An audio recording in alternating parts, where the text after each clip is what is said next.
오늘 이 본문은 예수님의 최후 만찬 자리에서 일어난 일입니다. 이 자리에서 깜짝 놀랄 만한 일이 하나 일어나죠. 예수님의 제자 중 한 사람이 배신하는 겁니다. 어떻게 그런 일이 일어날 수 있을까? 참, 늘 본문을 대하면 12명의 제자 중에 한 명이 배신을 한다. 참 믿어지지 않는 얘기죠. 자, 이 시기는 무교절 첫날이라고 하고 또 유월절기입니다. 유월절은 우리가 잘 아는 것처럼 이스라엘 백성들이 출애굽한 것을 기념하는 절기입니다. 우리나라로 치면 광복절과 같은. 자, 예수님은 제자들과 식탁에서 독특한 유월절을 보내고 있는 것이죠. 사실 유월절의 핵심은 어린 양입니다. 그 어린 양은 사실은 예수 그리스도를 상징하는 것이죠. 그래서 오늘 이 유월절의 가장 중심은 예수 그리스도이십니다. 그래서 떡과 잔을 이 성찬 마지막 만찬에 베푸실 때 이 떡과 잔은 어린 양 예수 그리스도를 상징하는 것이죠. 그래서 오늘 이 마지막 만찬 때 제자들과 함께 떡과 잔을 나누는 이 이런 유월절기에, 그래서 어린 양과 예수 그리스도의 십자가가 교차되는, 오버랩되는 굉장히 의미심장한 장소가 바로 이 자리입니다. 오늘 사건은 식탁의 자리에서 벌어집니다. 식탁은 어떤 곳입니까? 친밀한 사람들이 함께하는 자리입니다. 바로 그곳에 배신자가 앉아 있다는 것, 끔찍한 일이죠. 자, 예수님은 이미 그 일을 다 알고 계셨던 것 같아요. 그래서 가룟 유다의 행동을 하나하나 아마 지켜보았을 것입니다. 또 눈에 띄었을 거고. 그러나 예수님은 그 배신자를, 그 행위를 폭로하지 않고 끝까지 안고 가십니다. 여러분, 배신은 죄 중에서도 질이 아주 안 좋은 겁니다. 왜냐하면 믿었던 사람에게 당하는 고통, 배신이기 때문에. 아주 믿었던 사람이 뒤에서 등을 꽂는 일이 배신이잖아요. 악한 죄죠. 아주 악한 죄입니다. 그런데 사실 이 인간사, 우리의 삶의 배신은 참 자주 일어납니다. 자, 가룟 유다의 배신은 어떻게 일어났습니까? 궁금해요. 그 배신의 과정을 한번 볼 필요가 있습니다. 처음 시작은 이렇습니다. 요한복음 13장 2절에 보니까 마귀가 벌써 시몬의 아들 가룟 유다의 마음에 예수를 팔려는 생각을 넣었더라 그랬습니다. 여러분, 평소에 생각이 참 중요합니다. 행동 이전에 생각이 먼저 있었던 거예요. 생각이 없었는데 행동하지 않습니다. 생각이 먼저 있었던 거예요. 아마 인류 최초에도 하나님이 세상을 만드실 때 세상을 만드실 생각이 먼저 있었던 거예요. 그 다음에 창조가 있었던 거예요. 이 생각이 행동화되는 것입니다. 자, 어떤 생각을 하는가가 중요하죠. 자, 사탄이 그냥 가룟 유다의 생각에 예수를 팔 생각을 넣은 것은 아니에요. 가룟 유다의 마음 안에 먼저 부정적인, 예수에 대한 부정적인 생각이 먼저 들어 있었던 거죠. 로마서 8장 6절을 보면 육신의 생각은 사망이요. 참 저는 이 구절을 읽을 때마다 놀라워요. 성경의 진단입니다. 육신의 행동이 사망이라고 얘기하지 않습니다. 육신의 생각이 사망이라. 영의 생각은 생명과 평안이다. 가룟 유다는 육신의 생각을 품고 있었던 것이죠. 영의 생각이 아니었습니다. 그러니까 마귀가 그 안에서 역사한 겁니다. 로마서 8장 7절에 육신의 생각은 하나님과 원수가 되나니 이는 하나님의 법에 굴복하지 아니할 뿐 아니라 할 수도 없습니다. 육신의 생각은 하나님과 반대의 길로 가게 한다는 거죠. 자, 여러분, 마귀가 어떻게 활동하는가를 오늘 잘 보여주고 있습니다. 마귀가 바깥에서 난리를 치는 게 아니야. 마귀가 막 머리를 풀고 왔다 갔다 하는 게 아니고 우리의 생각 안에서 활동한다. 마귀가 아무에게나 들어가 역사하는 것은 아니에요. 마귀가 좋아하는 생각이 있는 거죠. 들어가서 활동하는 어떤 영역이 있는 거예요. 더러운 생각을 하는 사람들, 악한 생각을 품고 있는 사람들. 여러분, 나쁜 생각을 하면 마귀를 초청하는 것과 같습니다. 마귀가 우리의 생각 안으로 들어와 그 생각에 영향을 주기 시작하면 무슨 일이 일어날지 몰라요. 그러면 그 다음부터는 내가 아닙니다. 그냥 마귀예요, 마귀.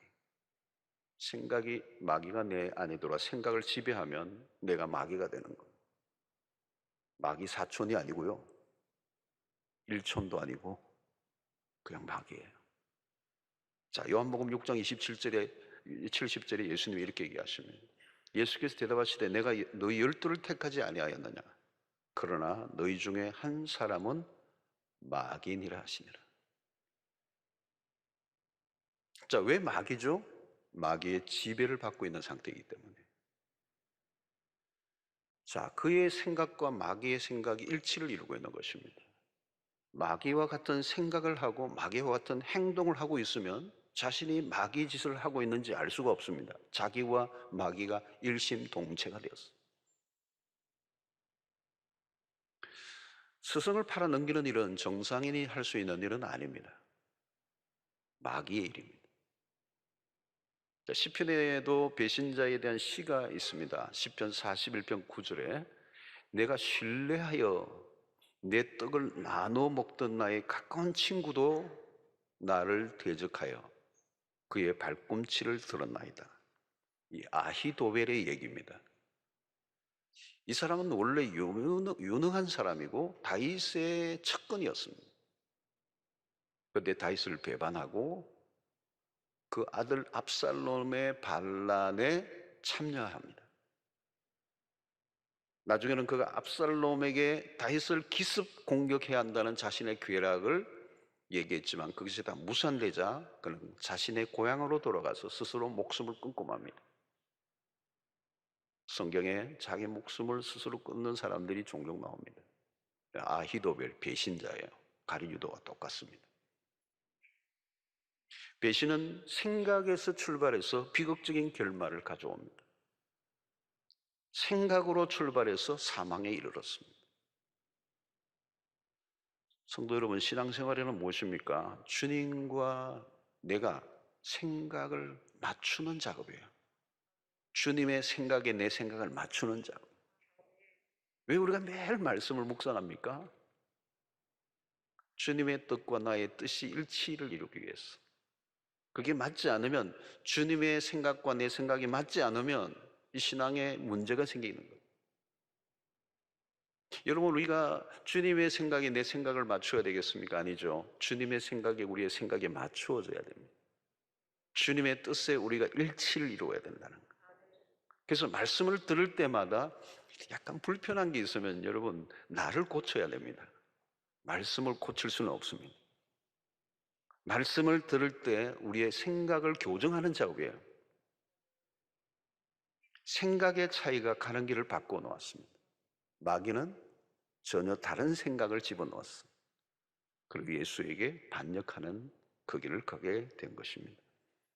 자, 오늘 십자가에서 주님이 입을 여셨습니다. 18절에 다 앉아 먹을 때 예수께서 이르시되 내가 진실로 너희에게 이르노니 너희 중에 한 사람 곧 나와 함께 먹는 자가 나를 팔리라 하신대. 우회적인 발언이죠. 자, 이 말씀을 들었을 때는 무엇을 의도했을까요? 예수님은 회개할 기회를 주신 겁니다. 그때 가룟유다가 나를 두고 하는 말이구나. 회개하면 모든 문제가 다 해결됐을 것입니다. 그런데 다른 제자들의 반응이 재밌어요. 19절에 그들이 근심하여 그 말을 듣고 하나씩 하나씩 나는 아니지요 하고 말하기 시작하니, 다르게 표현하면 혹시 나입니까 예수님? 내가 배반자입니까? 나는 아니죠. 예수님의 말씀에 모두 자기를 의심했습니다. 중요한 부분입니다. 예수님은 분명히 가룟유다를 두고 하신 말씀이에요. 그런데 가룟유다는 꼼짝도 하지 않고 다른 제자들이 모두 마음에 찔렸던 것 같아요. 혹시 내가 죄를 짓고 있는 것은 아닌가 근심하며 말했습니다. 여러분, 이상한 현상이에요. 말씀을 들을 때 자기 자신에게 적용해야 한다는 거죠. 자기에게 적용하지 않고 도리어 다른 사람들에게 적용을 합니다. 유다는 나입니까 하지 않았습니다. 여러분들 어떻습니까? 말씀을 들을 때 자주 찔림이 있습니까? 중요한 포인트입니다. 자기 자신에게 적용하는 편인가 아니면 다른 사람에게 말씀을 적용하는 편인가? 만약 말씀을 자기에게 적용하지 않는다면 위험한 신호입니다. 말씀이 전해질 때 강한 부정을 하면 심각해요. 말씀에서 자신을 제외시키는 거죠. 그래서 늘 다른 사람에게 문제가 많다고 생각하는 사람. 가룟 유다는 마리아가 옥합을 깨뜨릴 때도 가난한 자를 도울 수 있는 것을 낭비했다고 화를 냈습니다. 사실은 자기 적용이 아니에요. 여러분, 건강한 신자의 반응은 어떤 것입니까? 어떤 말씀을 들을지라도 자기에게로 가져가 그 말씀을 적용하는 사람. 혹시 내가 배신자는 아닌가? 사실 그렇습니다, 여러분. 오늘 너희 중에 한 사람이 나를 팔 것이다 라고 얘기했을 때 예수님이 어떤 사람을 특정하지 않고 얘기하신 것 안에는 의도가 있어요. 모두 각자가 자신을 돌아보게 하는 것. 여러분, 우리는 누구든 오늘 이 자리에 앉아있는 그 누구도 스승을 팔 가능성을 가지고 있는 사람들이. 아멘 하고 싶지는 않지만 사실이에요, 여러분. 우리는 우리가 생각하는 것보다 훨씬 더 악합니다. 다른 사람의 죄를 보고 비판하지만 나는 한 수 더 뜰 수 있습니다. 더 이상 더 이하도 아니에요. 비슷하다는 거예요. 그러니까 혹시 내가 아닌가 하는 사람에게는 소망이 있습니다. 혹시 내가 배반자는 아닌가? 그러면 돌이킬 수 있는 가능성이 있어요. 근데 나는 절대 아니야. 부정하는 사람은 위험한 사람이에요. 말씀의 빛이 비추어질 때 자신을 돌아보아야 합니다. 아직 기회가 주어졌다는 뜻이죠. 내가 잘못했구나. 내가 왜 그런 짓을 했지? 미친 짓을 했구나. 내가 잠시 미쳤구나. 돌이키면 되는 거죠. 말씀이 들려지고 있는데 자신을 돌아보지 못한다면 위험한 상태입니다. 왜 그런 일이 일어날까요? 어두움 가운데 있기 때문에. 영적으로 어두움 가운데 있기 때문에. 가룟 유다는 예수님의 곁에서 마주하고 있습니다. 물리적 거리는 누구보다 가까이 있어요. 약간만 옆으로 기울이면 예수님의 귀에 자신의 얘기를 털어놓을 수 있는 위치에 있습니다. 근데 여러분, 물리적 거리와 영적 거리는 다를 수 있습니다. 예수님과 가룟 유다와의 이 거리가 이 정도 거리라면 누구에게도 말하지 않던 다른 사람이 들을 수 없을 정도 둘만의 은밀한 얘기를 얼마든지 나눌 수 있는 관계예요. 바로 이때죠. 회개의 기회입니다. 회개하면 삽니다. 다시 시작할 수 있습니다. 죄를 지었다고 망하는 것 아닙니다. 망했다면 가룟 유다 벌써 망했습니다. 그러나 주님은 마지막까지 기회를 주십니다. 여러분, 예수님과 가룟 유다가 눈이 마주쳐도 한두 번 마주쳤겠습니까? 그러나 가룟 유다는 눈길을 계속 피한 것이죠. 예수님은 제자들의 발을 씻기실 때도 유다의 발을 동일하게 씻어주셨습니다. 그러나 가룟 유다의 마음은 굳게 닫혀 있었습니다. 여러분, 망하는 사람들의 특징이 있습니다. 회개의 기회를 놓치고 또 놓치는 겁니다. 하나님은 인내하시고 또 인내하십니다. 결국 어떻게 됩니까? 회개할 마음을 계속 내가 막으면 기회가 사라져요. 여러분, 처음에는 회개를 안 한 것입니다. 그런데 나중에는 못하게 됩니다. 안 하는 것과 못하는 것에 차이가 있습니다. 안 하고 있을 때는 가능성이 남아있는 상태. 못한다는 말은 이미 상황 끝이에요. 절망적인 상태를 말하는 거예요. 완전히 망가진 상태인 것입니다. 성도 여러분, 우리의 일상을 한번 돌아봐야 합니다. 우리는 늘 실수합니다. 죄 안 짓고 살 수 없습니다. 회개하고도 또 죄를 짓습니다. 그러나 여러분, 분명한 것은 회개한 사람은 이전과 똑같은 죄를 반복해서 지지는 않습니다. 죄를 지어도 이전의 죄와 다릅니다. 태도가 다릅니다. 마음대로 못 짓습니다. 브레이크가 걸리게 되어 있습니다. 또 짓고 나면 마음이 불편하고 아픕니다. 마음대로 죄를 지을 수가 없습니다. 여러분, 죄에 대해서 그런데 둔감해진 상태는 어때요? 그게 없어져 버립니다. 그 다음에는 할 일이 없어요. 끝인 것입니다. 사랑하는 성도 여러분, 자세히 한번 보시기 바랍니다. 중요한 포인트예요. 일상에서 회개가 있는가 없는가. 언제 진정한 회개를 해본 적이 있는가?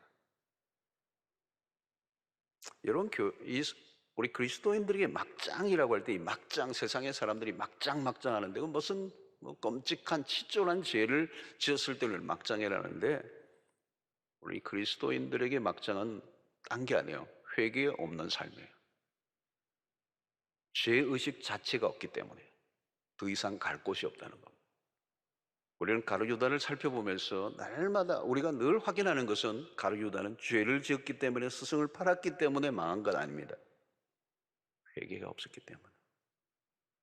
베드로와 가룟유다의 차이는 조금의 차이예요. 베드로 결코 낫지 않습니다. 그러나 그는 회개했습니다. 근데 가룟유다는 후회만 했습니다. 후회와 회개는 다른 것입니다. 자, 예수님은 가룟유다의 행동을 주목하시죠. 20절에 그들에게 이르시되 열둘 중에 하나 곧 나와 그릇에 손을 넣는 자니라. 요한복음 13장 26절에 우리 예수께서 대답하시되 내가 떡 한 조각을 적셔다 주는 자가 거니라 하시고 곧 한 조각을 적셔서 가룟 시몬의 아들 유다에게 주시니 그랬습니다. 예수님이 떡 한 조각을 나누어 주셨습니다. 여러분, 빵을 주시는 행위는 무엇을 상징합니까? 사랑의 손길이죠. 가룟유다에게 마지막까지도 한 번 더 생각해 보라는 겁니다. 그러나 그는 그냥 받아 먹고 끝납니다. 돌이키지 않습니다. 회개 없이 떡 조각을 받습니다. 여러분, 마지막 만찬에서 이 떡 조각은 무엇을 의미합니까? 받아 먹으라 내 몸이니라 라고 하는 이 말씀은 그냥 떡 조각이 아닙니다. 그리스도의 몸을 상징합니다. 그 떡 조각, 주님이 주시는 그 사랑의 손길을 내밀었을 때 그는 무심하게 받습니다. 우리는 상상해 봅니다. 가룟유다의 얼굴을 상상해 보아요. 아마 그의 얼굴은 돌처럼 굳어 있었을 것입니다. 여러분, 주님이 그 떡을 내미실 때 온몸이 떨려야죠. 진땀이 나야죠. 부들부들 떨려야 돼요. 근데 그냥 받아 먹어요. 이미 그는 화인 맞은 양심입니다. 영혼은 이미 죽어 있었고 마귀에게 점령을 당한 상태입니다. 자, 어떤 일이 일어나죠? 13장, 요한복음 13장 27절 그 다음 구절입니다. 조각을 받은 후 곧 사탄이 그 속에 들어간지라. 이에 예수께서 유다에게 이르시되 내가 하는 일을 속히 하라 하시니.